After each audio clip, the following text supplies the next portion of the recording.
কথাটো সেইটো, কিন্তু আমাৰো এটা নৈতিকতা বা আমাৰো এটা সমাজখনৰ প্ৰতি এটা আছে, কাৰণ এনেকুৱা এটা সম্পদ যদি মানুহে মাৰিব পাৰে বুলি আমাৰ সন্দেহ হৈছে, এতিয়া সন্দেহ হৈ আছে। গতিকে তেনেকুৱা মানুহক আমি সহায় আচলতে অন্তৰাত্মাই কেতিয়াও নকয়।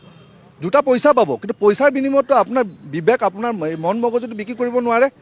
গতিকে আমি জুবিনদাৰ লগত কোনো কাৰণত পইচা হ'লে কম্প্ৰমাইজ কৰিব নোৱাৰোঁ আৰু নকৰোঁ। এতিয়া শ্যামকানু মহন্তৰ পত্নীয়ে সেই আহ্বান জনোৱাৰ পিছত আপোনালোকে কিবা ডিচিশ্যন ল'লে নেকি? আমি সিদ্ধান্ত এতিয়ালৈ একো লোৱা নাই, হয়তো পৰৱৰ্তী সময়ত তাৰে কাৰণে মেল মিটিং হ'ব, কিন্তু এতিয়ালৈকে হেৰি হোৱা নাই। আপুনি কোৱাৰ দৰে যদি আচলতে তেনেকুৱা হয় তেতিয়াহ'লে ক'ৰবাত নহয় ক'ৰবাত আকৌ নতুন সকাহ পাবলৈ একো নাই। চাওক, এতিয়া অলৰেডি গোটেইখিনি কাম হৈ গ'ল, ইনভেষ্টিগেশ্যন কৰিলে, আৰু আমি জনামতে গোটেই ইনভেষ্টিগেশ্যনখিনি বৰ ধুনীয়াকৈ হৈছে। ইনভেষ্টিগেশ্যনখিনি যিকেইজন ইনভেষ্টিগেটিং অফিচাৰ আছে, গোটেইকেইটা মই জনাত APS অফিচাৰ বা ভাল ৰেংকৰ অফিচাৰ। গতিকে চৰকাৰে হয়তো কোনো কাৰণত তাত সুৰুঙা ৰাখিব বিচৰা নাই। যিটো চৰকাৰৰ যিটো আমি দেখিছোঁ, তেওঁলোকৰ নিশ্চয় তাত আছে, ইচ্ছা এটা আছে যে শাস্তিটো দিওঁ। গতিকে সেই ক্ষেত্ৰত সুৰুঙা থাকিব নালাগে, কিন্তু যদি সুৰুঙা আছে, সুৰুঙা থাকি গ'ল।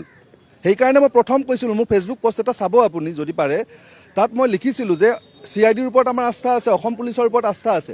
কিন্তু কথাটো হ'ল, যিহেতু এটা নতুন ঘটনা অসমত, CIDৰ কাৰণে, অসম পুলিচৰ কাৰণে যে ৰাষ্ট্ৰ এখনত গোটেই ঘটনাটো হৈছে, গতিকে সেই ঘটনাটো তদন্ত কৰিবৰ কাৰণে আমাৰ ইমান অভিজ্ঞতা নাই। মই কৈছিলোঁ যে CBIৰ দ্বাৰা তদন্ত কৰাওক, একো বাধা নাই। কাৰণ আপোনাৰ যেতিয়া ঘৰত কাৰোবাৰ বেমাৰ হয়, আপুনি গুৱাহাটীত দেখাব নে পইচা পাতি থাকিলে দিল্লীলৈ নিব ভাল উচ্চ চিকিৎসাৰ কাৰণে? নিশ্চয় দিল্লীত নিব। গতিকে আমাৰ এটা CID আছে, কিন্তু আমি CBIক কিয় লৈ নগ'লোঁ? CBIক দিওঁ, CBI দিলে এটলিষ্ট তাত আমাতকৈ বেছি, ইয়াতকৈ বেছি ভাল হ'লহেঁতেন। সুপ্ৰিম কোৰ্টৰ ভাল ক্ৰিমিনেল জাষ্টিচ লয়াৰ্ছ আছে, আমাৰ হাইকোৰ্টৰ লয়াৰ্ছ আছে, ভাল ক্ৰিমিনেল লয়াৰ্ছ আছে, তেওঁলোকৰ লগত লৈ কৰক। তেতিয়া সেই তদন্ত যিবিলাক লোভল থাকে, যিবিলাক সুৰুঙাত আমি ধৰি লৈ আসামী এটা উলিয়াই লৈ যাব পাৰোঁ, সেই সুৰুঙাবিলাক মাৰা গ'লহেঁতেন। কিন্তু সেই বস্তুটো নকৰিলে। গতিকে I am not sure that তাত সুৰুঙা আছে, কিন্তু সুৰুঙা থাকি যাব পাৰে, আৰু যদি সুৰুঙা থাকি যায়, সেই সুৰুঙাত কিন্তু ওলাই যাব। এতিয়া আইনী প্ৰক্ৰিয়াটো কওকচোন, যিহেতু উকিল কোনো আগবাঢ়ি অহা নাই নিৰ্দিষ্টভাৱে, এতিয়া আদালতে এজন অধিবক্তাক চাকৰি নিযুক্তি দিব লাগে, আইন সেৱা প্ৰাধিকৰণক দিব লাগে, এই প্ৰক্ৰিয়াটো কওকচোন। অলৰেডি চাওক, মই আপোনাক ক'লোঁ যে যেতিয়া আমাৰ ইয়াতে বম ব্লাষ্ট হৈছিলে, ৰঞ্জন দৈমাৰে যেতিয়া বম ব্লাষ্ট কৰিছে, তেতিয়া আমাৰ মানুহ মৰিছিলতো। সেই সময়ত আমি পূৰা বয়কটে কৰিলোঁ, তেওঁক আমি কোনো কেছ নকৰিলোঁ। কিন্তু যেদিনাখন তেওঁক ধৰি আনি প্ৰডিউচ কৰিলে CJM কোৰ্টত, তেতিয়া CJM এটা ভুল হৈছিলে, আৰু যিয়ে নহওক তেওঁ আনহাৰ্ড হৈছিলে, তেওঁৰ হৈ কোনো অধিবক্তা নাছিলে। কিন্তু সেইটো হ'ব নালাগে সাংবিধানিক মতে। আৰু তেতিয়াৰ পৰাই এইটো ছিষ্টেম চলিলে যে কোনোবা যদি আপোনাক আসামী এজন যায় হাকিমৰ ওচৰত, প্ৰথম সুধিব আপোনাৰ এডভোকেট আছে নাই। যদি কয় এডভোকেট নাই, তেতিয়াহ'লে সেই আইন প্ৰাধিকাৰীৰ পৰা এজন এডভোকেট নিয়োগ কৰে। এখেতৰ ক্ষেত্ৰতো, শ্যামকানুহঁতৰ ক্ষেত্ৰতো চৰকাৰী নহয়, আইন সহায়কাৰী অধিবক্তা নিয়োগ কৰিছে। তেওঁক আনহাৰ্ড হৈ থকা নাই, তেওঁক নুশুনাকৈ থকা নাই, অধিবক্তা নিশ্চয় আছে। কিন্তু তেওঁলোকৰ পচন্দৰ এডভোকেট ল'ব পৰা নাই। প্ৰব্লেমটো তেওঁলোকৰ তাতহে হৈছে। এতিয়া ইয়াৰ পিছত কি হ'ব? আজি চাৰ্জশ্বিট দাখিল কৰিলে, চাৰ্জশ্বিট দাখিল কৰাৰ পিছত গোটেই প্ৰক্ৰিয়াটো, অকণমান আইনী প্ৰক্ৰিয়াটো অসমৰ ৰাইজৰ কাৰণে বুজাই দিয়ক। চাওক, এতিয়া আমি অসমীয়া মানুহবোৰ খুব আৱেগিক হৈ আছোঁ। আমাক পাৰিলে কাইলেই লাগে যে যিকেইজন কৈ আছোঁ আমি, শ্যামকানুহঁত বা যিয়ে নহওক, তেখেতসকলৰ কাইলৈ এটা শাস্তি হ'ব লাগে, সেইটো হয়। কিন্তু আমাৰ যিটো আপোনালোকেও জানে, চানি দেউলে কোৱা মতে তাৰিখ পে তাৰিখ, আমাৰ ছিষ্টেমটোৱে তাৰিখ পে তাৰিখ। গতিকে এইটো ক্ষেত্ৰত হয়তো ফাষ্ট ট্ৰেক হ'ব পাৰে।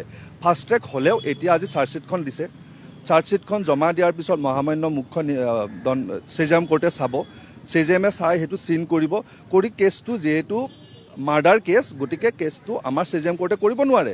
সেই কেছটো কৰিব লাগিব ছেছনছ কোৰ্টে, মানে সত্ৰ ন্যায়াধীশত। যে সত্ৰ ন্যায়াধীশৰ কাৰণে এই কেছটো তালৈকে কমিট কৰা বুলি কয়, তালৈকে পঠিয়াব লাগিব। পঠিয়াওঁতে বহুতখিনি কাম থাকে, সেই কামখিনি কৰোঁতে, আৰু 3000 পৃষ্ঠা জোৰা বুলি শুনিছোঁ চাৰ্জশ্বিটখন। গতিকে সেইবিলাক পঢ়ি মেলি পঠিয়াওঁতে নিশ্চয়কৈ সময় লাগিব। কিন্তু এইটোও জানিব পাৰিছোঁ, আমাৰ যিজন বৰ্তমান মুখ্য ন্যায়িক দণ্ডাধীশ আছে, তেওঁ যথেষ্টখিনি স্মাৰ্ট আৰু অলপ এক্টিভ হয়। তেওঁ অলৰেডি কামবিলাক কিছু পৰিমাণে আগবঢ়াইছে, চ' ডেট এই কেছটো সোনকালে কমিট কৰিব পাৰে। গতিকে সেইটো আমি আশা কৰিব পাৰোঁ, তেওঁ যিমান পাৰে সিমান সোনকালে, ধৰক যদি 15 দিনৰ ভিতৰতো পাৰে, ছেছনত কমিট হ'ব।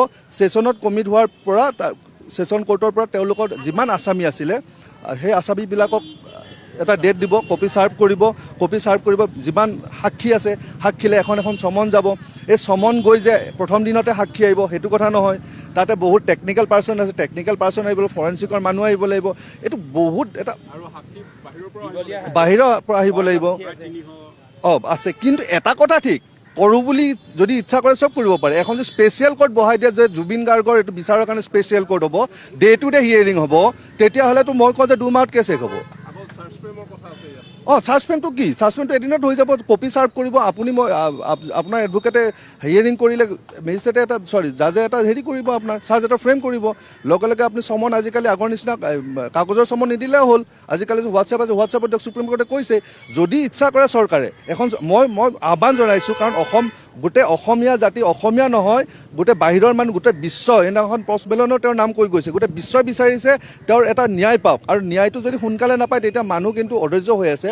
এখন স্পেচিয়েল কোৰ্ট বহাওক, স্পেচিয়েল কোৰ্ট বহাই পেলাই তাতে ডে টু ডে হিয়াৰিং কৰক, ডে টু ডে হিয়াৰিং কৰি 2-3 মাহৰ ভিতৰত গোটেই কেছটো শেষ কৰি পেলাওক, তেতিয়াহে আচলতে ন্যায়টো পাব। কাৰণ দেৰি হৈ গ'লে ডিলে ডিফেক্ট জাষ্টিছ, আপুনি যিমান দেৰি কৰিব মানুহে কিন্তু বেয়া পাব। খৰধৰ কৰাটোতো কয় নহয়, কি কয় এইটো খৰধৰ কাম চেতান কা হোতা হে, তেনেকুৱা আৰু। গতিকে খৰধৰকে এতিয়া কৰিবলগা আমাৰ ইয়াত নাই। খৰধৰ হয় আচলতে তদন্ত প্ৰক্ৰিয়াত।